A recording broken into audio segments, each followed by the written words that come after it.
दोस्तों, मुझे मालूम है आपको हॉरर कहानियाँ बहुत अच्छी लगती है, इसलिए आज मैं आपके लिए एक पिशाच की कहानी लेकर आया हूँ।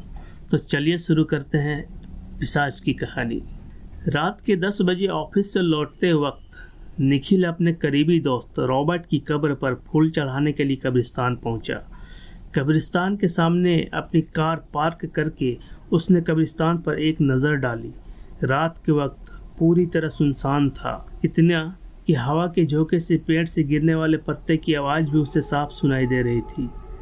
उसने कब्रिस्तान में जाकर अपने साथ लाए हुए ऑर्किड के फूल रॉबर्ट की कब्र पर रख दिए और 2 मिनट मौन करके खड़ा रहा। फिर जब वह वापस लौटने के लिए पीछे मुड़ा, तभी उसे एक कब्र पर एक छोटी बच्ची बैठी दिखाई दी।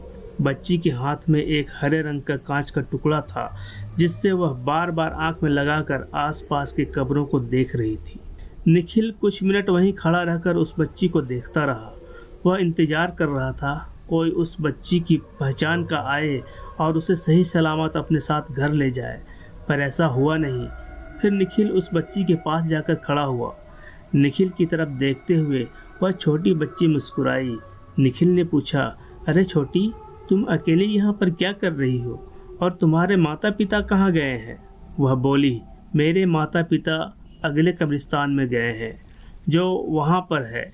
वहाँ से कुछ ही दूरी पर एक और कब्रिस्तान था, इसलिए निखिल को लगा कि शायद बच्ची उसी कब्रिस्तान के आसपास कहीं रहती होगी। इसे शायद ठीक से पता याद नहीं होगा। फिर निखिल ने पूछा कि तुम यहाँ अकेली क्यों बैठी हो? तुम्हारे साथ कोई बड़ा नहीं है? बच्ची ने जवाब दिया, मेरे पिताजी मुझे यहाँ छोड़कर गए हैं। निखिल ने सोचा कि कैसा निर्दयी बाप होगा, अपनी बेटी को कोई इस तरह कब्रिस्तान में छोड़ के जाता है भला। निखिल उस छोटी बच्ची से इतनी बातें कर रहा था, पर उसका ध्यान सिर्फ उस कांच के टुकड़े पर ही था। वह उसमें से एक आंख बंद करके उसे इधर उधर देख रही थी। निखिल ने आखिर उस बच्ची से पूछ लिया कि तुम कांच में से क्या देख रही हो? उसने जवाब दिया कि इस हरे कांच के टुकड़े से मुझे गायब होने वाले लोग दिखते हैं, बहुत मज़ा आता है। गायब होने वाले लोग? निखिल को कुछ समझ में नहीं आया। वह बच्ची के साथ और कुछ देर खड़ा रहा, फिर उसे गोद में उठाकर कब्रिस्तान से बाहर निकल आया। चलते चलते गोद में बैठी वह बच्ची ने अपना नाम त्रिशा बताया। निखिल ने जैसे ही कब्रिस्तान के बाहर अपना कदम रखा, उसे अचानक ठंड का एहसास हुआ। उसे लगा कि जैसे बर्फीली हवा चल रही हो। उसका बदन ठंड से कांपने लगा, पर निखिल का ध्यान जब उसकी कार के पास खड़ी उस बच्ची त्रिशा की तरफ गया, तब उसे हैरानी हुई, क्योंकि उस पर इस खून जमाने वाली सर्दी का कोई असर नहीं हो रहा था। उस वक्त त्रिशा कांच के टुकड़े से निखिल की तरफ देख रही थी। तभी उसके चेहरे का हाव भाव अचानक से बदलने लगा। वह बोली, अंकल, आपके पीछे कोई है। निखिल ने पीछे मुड़कर देखा, उसे कोई दिखाई नहीं दिया। उसे लगा कि त्रिशा शायद मजाक कर रही होगी। फिर वह बोला, त्रिशा बेटा, चलो गाड़ी में बैठते हैं, मैं तुम्हें तुम्हारे घर छोड़ देता हूँ।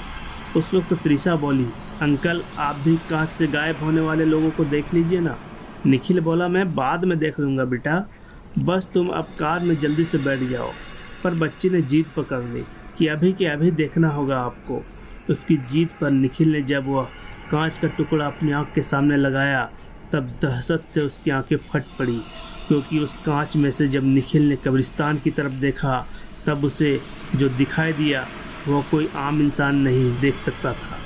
उसने देखा कि जो कब्रिस्तान सुनसान पड़ा था, कांच से देखने पर वहाँ बहुत से लोग घूमते हुए दिखाई दे रहे थे और उनमें से कुछ उसकी तरफ ही देख रहे थे।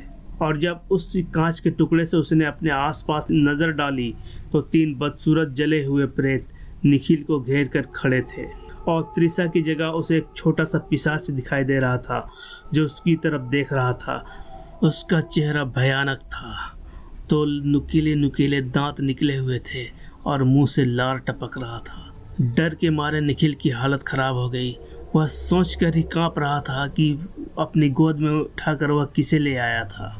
डर ने निखिल को दबोच रखा था, लेकिन वह कांच तुरंत फेंका और भागने के लिए कार का दरवाज़ा खोला कि तभी उसे खतरनाक हंसी सुनाई दी और अगले ही पल कब्रिस्तान में निखिल की दर्द भरी चीख गूंज रही थी, क्योंकि वह छोटा पिशाच निखिल की पीठ पर बैठा हुआ था और अपने नुकीले दांत उसने निखिल की गर्दन में अंदर तक घुसा रखे थे और बड़े ही चाव से उसका खून पी रहा था।